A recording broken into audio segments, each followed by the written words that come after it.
Hello and welcome to a cover story conversation. Today we have with us a very special guest. I'm in conversation with Vish Dhamija. Anybody who writes, who loves reading, I think the crime fiction, legal fiction, an Indian author writing such books, well, they must have heard of him. But especially, Vish, I'm very happy to have you on the show because for one, I really enjoy your books. I've been following your books for a long time.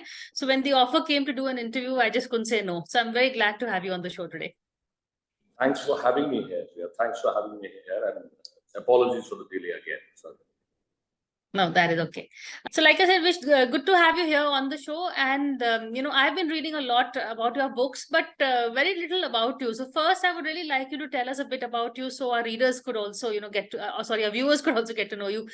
You're based in London, I'm right? Yes, I am.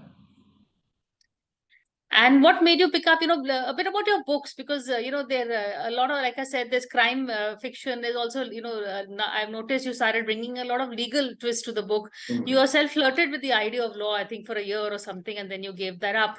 So what I must tell the viewers is about his books that don't take anything for granted. There is always that twist at the end that catches you off guard, and then you go back and say, well, what did I miss? Which part, where were the clues? So I love that about your books. So a little more about the kind of stories that you like, and what you start writing stories like this.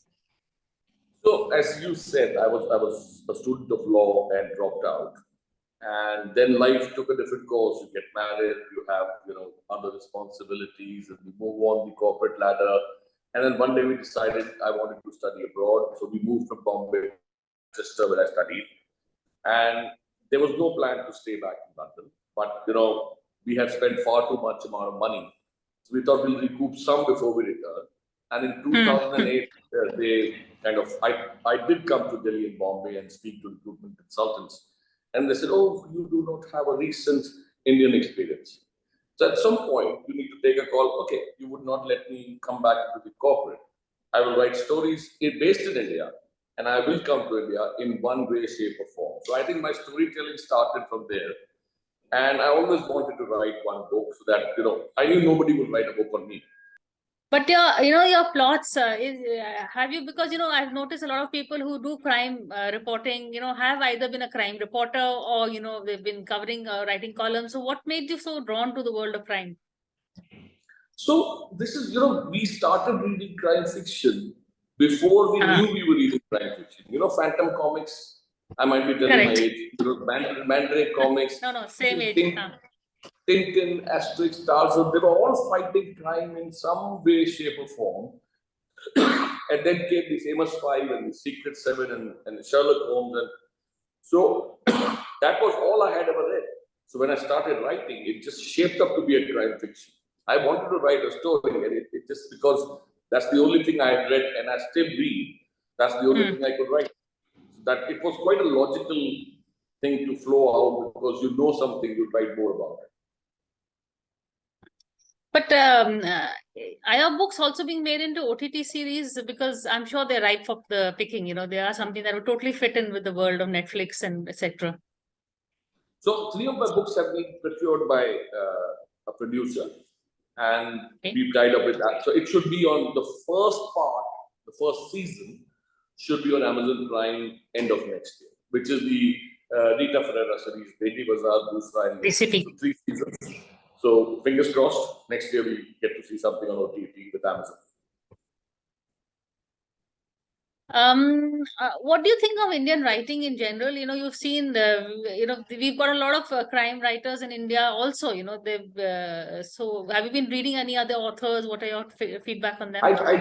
I do read, and there are some really good ones, but I wouldn't like to kind of say one is better than the other. This debate mein main nahi pasne wala. But yes, I want more people to write crime fiction because worldwide it is the second largest selling genre after romance and all the things. But somehow in India it is still small. So my grudge is that because there were very few writers, the crime fiction shelving was very small.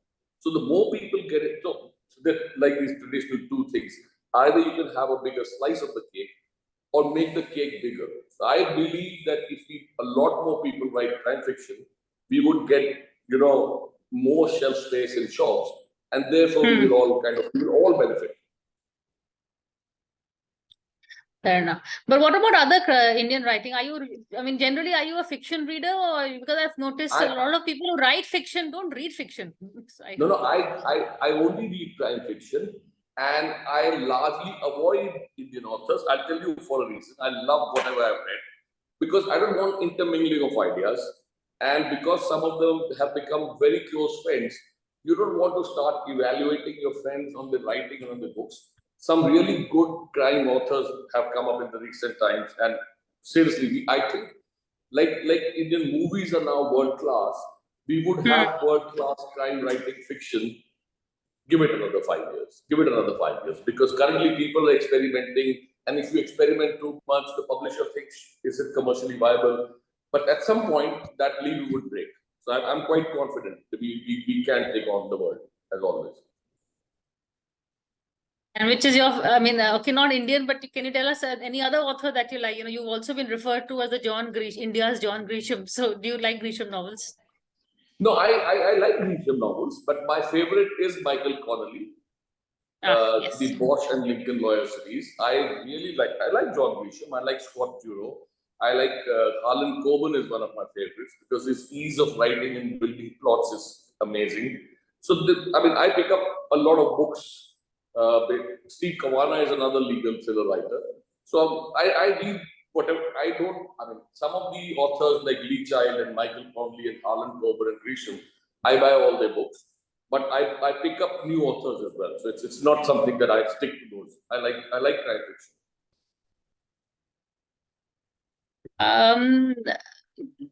So you've done crime, you've done legal in crime. How else are you going to, you know, this is like looking at crime from various angles. What next? No. Legal is part of crime fiction. I've done psychological thriller. So Deja Karma is part legal, part psychological. Prisoner's Dilemma was psychological. Yeah, sorry, I've said legal is part of crime fiction. Yeah. I've written romantic crimes, Nothing Lasts Forever. I've written dark police procedural like Baby Bazaar and Citra. I've done psychological thrillers, which is Prisoner's Dilemma and Deja Karma. I've written a crime caper like Heist Artist about stealing a painting. So I'm still experimenting with everything that there is in crime. You could show the anti-hero, you could show the police catching, you could take someone to justice. In your latest Deja Karma, you even talk about the mental illness, it's a psychological thriller, but it also brings in, you throw light on the mental well-being of a person also. Oh, yes, I guess the time has come around the world that people shouldn't, burden address themselves. issues. Yeah, and mental issues, and they need to be brought out in the open like any illness and take treatments, which people shy away from still. I think it's time people explore that, I have a vacuum. If my hand breaks, it breaks. I still go to the doctor.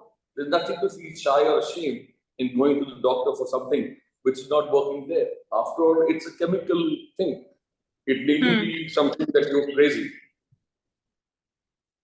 But have you think that after COVID, there's a lot of emphasis on mental health, and is that the reason why you made one of your characters, you brought this aspect out? No, this character has been there for a slightly longer time, but yes, COVID has affected mental health. I also run a preschool, it's called Children, and you can see, children have separation anxieties coming up. People have speech disorders because 2 years they didn't see their grandparents, they didn't see their friends, they're very attached. So we will see some outcomes of this in mental health in years to come, because COVID kept us home, which is not what human nature is. So yes, they will come out more, I would imagine. What else do you see, yourself writing?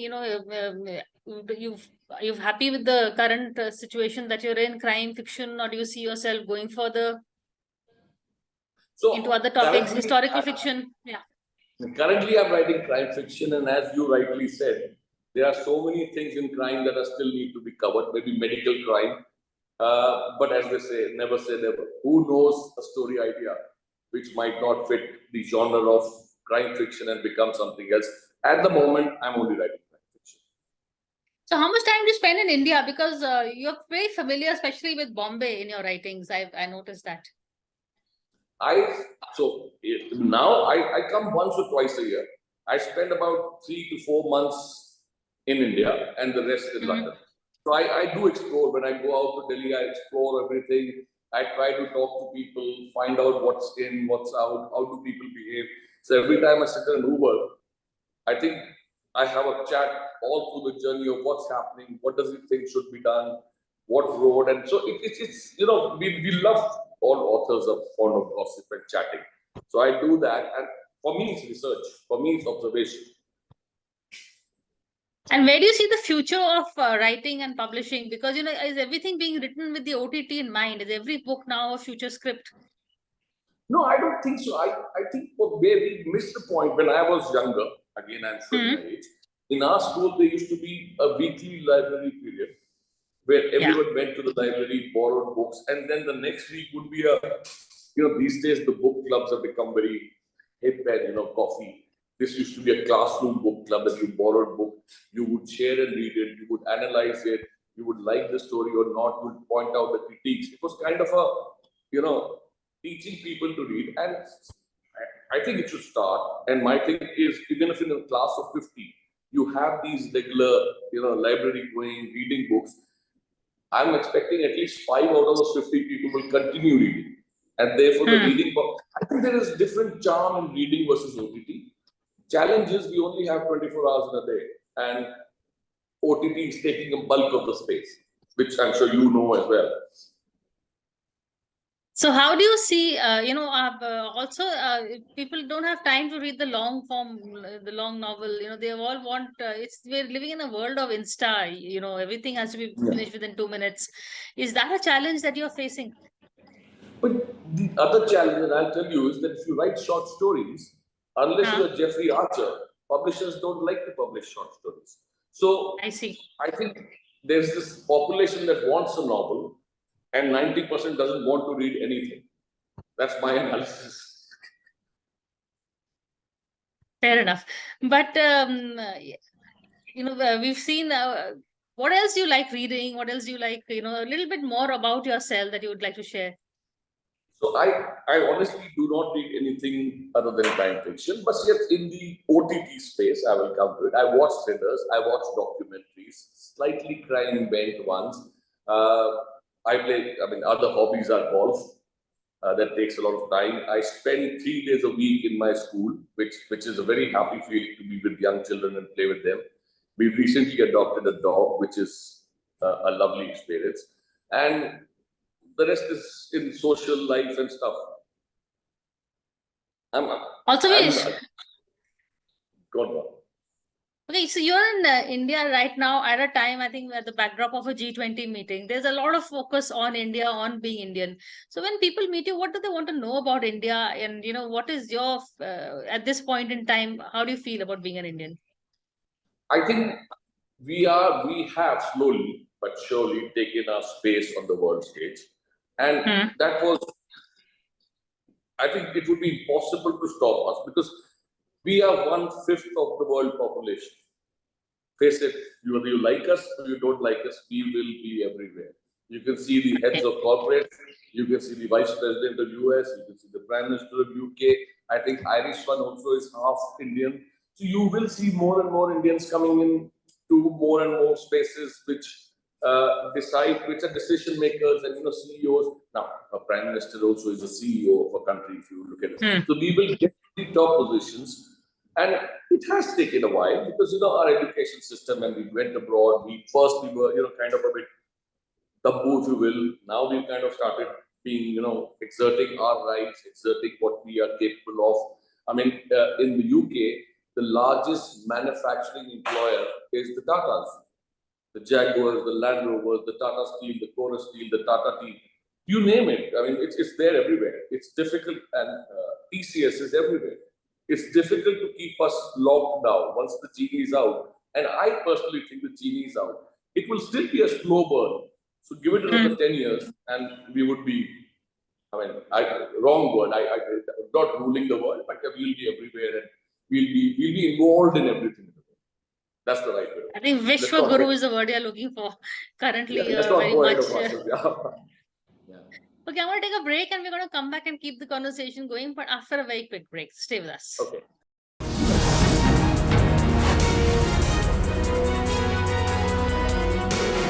Hello and welcome back to a conversation with Vish Dhamija. We are talking to him about his books and also about being Indian. And at a point, when we have backdrop of G20 behind us, I just wanted to ask you a bit more. The use of books as a, or writing as a soft power. Can you use your books to educate people about India? Maybe the customs. Do you find people? Do you use that also? Whether little snippets here and there, or So what it is to be like. I have had foreign readers who say that they come to know about India, of how a cultural system is, because I give furnish enough details. So Yeah.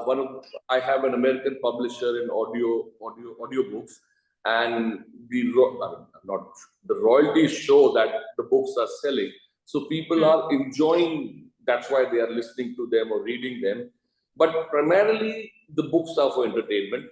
If they even make one person or two people across the world inclined positively towards India, I think that's a mission accomplished, mission which wasn't even there. Because entertainment is one thing and educating is another. But even if I shift two or three people in thinking positive about India, I'd be more than I think I'd be more than very happy. It's pretty heartening to know that your books are also being appreciated and read abroad, because Indians will read it, but if people abroad are looking and picking up Indian authors, there was a fight earlier, but I think by now, would you say that Indian publishers and writing has arrived on the global stage? There's no identity crisis or such. No, I don't.